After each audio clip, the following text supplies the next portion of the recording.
Často dostávam otázku, ako sa starať o vlasy, ktoré sú od pokožky mastiace, čiže tu sú mastné.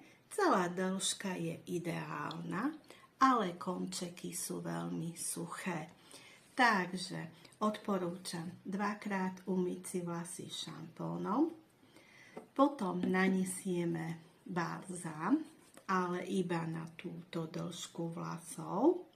Balzám zmijeme vodou, potom si nanesieme keratínový sprej na túto dĺžku vlasov a nakoniec použijeme takéto esenciálne rybičky s esenciálnym olejom.